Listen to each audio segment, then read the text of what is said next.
La nuit de Saint-Tropez scintillait sous un dais d'étoiles. La musique pulsait de la villa opulente surplombant la Méditerranée, une cacophonie de rires et de tintements de flûtes à champagne. Dodi, 20 ans, rayonnant d'une aura de privilèges intouchables, contemplait son royaume. Il était un prince à part entière, héritier de l'empire commercial de son père, et ce soir, le monde lui appartenait. Vêtu d'une chemise de lin blanc impeccable, négligemment déboutonnée, Dodi se déplaçait à travers la foule d'invités avec une aisance presque professionnelle. Chaque bise, chaque conversation charmante et superficielle, témoignait de sa position dans cette cage dorée d'opulence. Il jeta un coup d'œil à son reflet sur la surface polie d'un plateau en argent. Une image fugace d'une jeunesse insouciante, inconsciente des nuages d'orage qui s'amoncelaient à l'horizon. Un autre Dom Pérignon, Dodi? Il se tourna pour trouver Sophie, les yeux pétillants d'un amusement calculé. Ne me dis pas que tu te ménages. Dodi laissa échapper un petit rire, un son dénué de gaieté sincère. Dodi, comme si se ménager était dans mon vocabulaire, répondit-il en acceptant la flûte de champagne offerte. Il prit une longue gorgée, les bulles coûteuses ne parvenant pas à étancher une soif qu'il ne pouvait pas vraiment nommer. Just cold, hard reality. The life he once knew, filled with luxury and opulence. Le monde autrefois brillant de Dodi s'est écroulé autour de lui.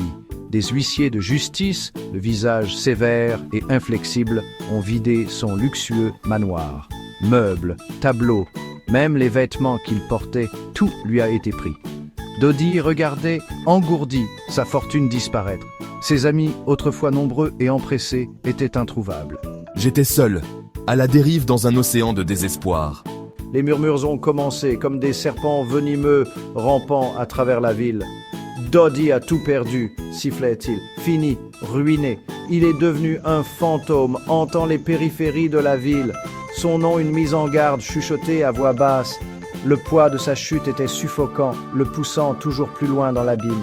Chaque ombre semblait se moquer de lui, chaque passant un regard accusateur. Son reflet, autrefois symbole de succès, montrait désormais un étranger, hagard, perdu, vaincu. Son monde s'était réduit à la taille de son désespoir, et dans cette obscurité suffocante, Dodi ne voyait aucune issue. Le manoir se dressait silencieux, une coquille vide de sa gloire passée. Des particules de poussière dansaient dans les faibles rayons de soleil qui perçaient les fenêtres sales. Dodi errait dans ces couloirs vides, chaque pas faisant écho au vide en lui. Disparus étaient les éclats de rire, le tintement des coupes de champagne, les bavardages animés des invités. Le sommeil n'offrait aucun répit. Les rêves, autrefois remplis d'ambition et de triomphe, se transformaient maintenant en cauchemars de ma chute. Je me réveillais en sueur, le poids de mes échecs m'écrasant. La faim me rongeait l'estomac, un rappel constant de ma nouvelle réalité. Un jour particulièrement pénible, l'estomac noué par les affres de la faim, Dodi se retrouva devant une boulangerie. L'arôme du pain frais flottait dans l'air, une torture cruelle pour son estomac vide. La honte lui brûlait la gorge, mais le désespoir l'emportait sur sa fierté. La main de Dodi tremblait alors qu'il attrapait un pain, son cœur battant à tout rompre. Il jeta un coup d'œil furtif autour de lui, priant un Dieu auquel il n'était plus sûr de croire. Ses doigts effleurèrent le pain moelleux et chaud. Juste au moment où il le rapprochait, une main se referma sur son poignet. J'ai levé les yeux, le visage rouge de honte, m'attendant à de la colère, du dégoût. Au lieu de cela, il trouva une paire d'yeux fatigués mais bienveillants qui le fixaient. C'était le boulanger, un homme costaud avec de la farine sur son tablier, son expression étonnamment douce. « On dirait que vous n'avez pas mangé depuis des jours. » dit le boulanger, d'une voix bourrue, mais non dénuée de gentillesse. Dodi balbutia, incapable de parler, la gorge serrée par la honte et une lueur d'espoir. La prise du boulanger sur son poignet se desserra, remplacée par une chaleur réconfortante.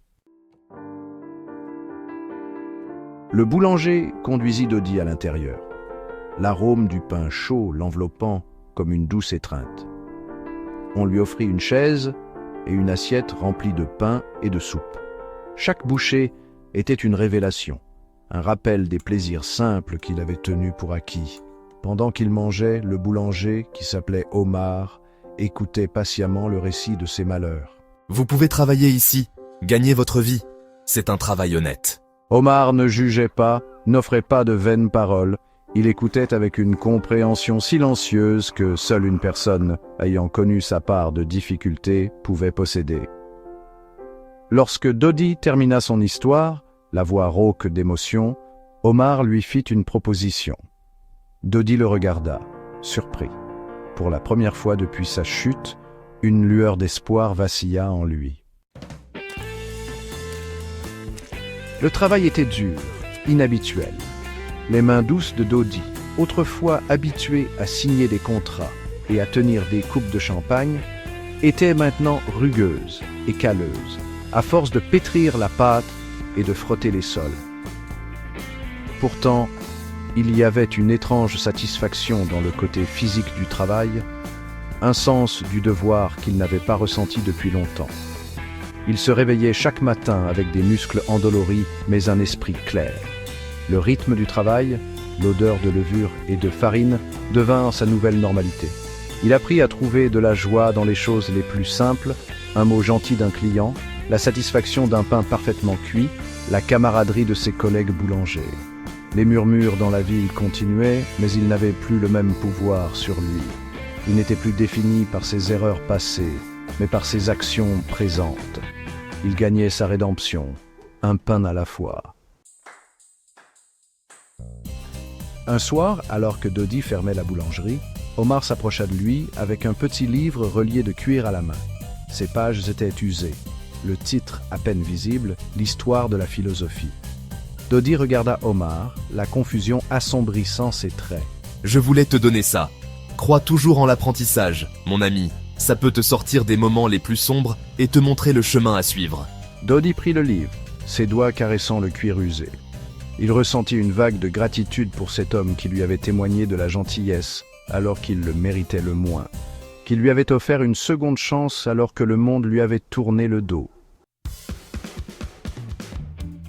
Cette nuit-là, blotti dans sa petite chambre louée, Dodi ouvrit le livre. En se plongeant dans les paroles de grands penseurs, une étincelle s'alluma en lui. C'était l'étincelle de la curiosité, d'une soif de savoir, d'un désir de comprendre le monde qui l'entourait. C'était le début d'un nouveau voyage. La route était encore longue, les cicatrices de son passé encore visibles. Mais Dodi n'avait plus peur. Il avait trouvé un but, un chemin vers la rédemption et une lueur d'espoir dans l'endroit le plus inattendu.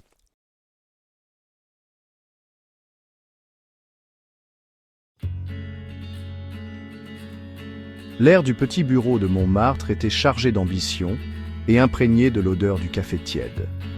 Dodi était penché sur son ordinateur portable, la lueur de l'écran se reflétant dans ses yeux fatigués. Des chiffres dansaient devant lui, un langage qu'il était déterminé à maîtriser. Dehors, la nuit parisienne murmurait ses secrets, mais Dodi n'y prêtait aucune attention. Il avait un rêve à poursuivre, une vision à concrétiser. Ce n'était pas la vie qu'il avait connue autrefois, celle du champagne et des rires insouciants. Il s'agissait de sueur, d'apprentissage, de se frayer un chemin pour remonter la pente. Chaque ligne de code qu'il déchiffrait, chaque plan d'affaires qu'il élaborait, était un pas de plus vers la reconquête de son avenir.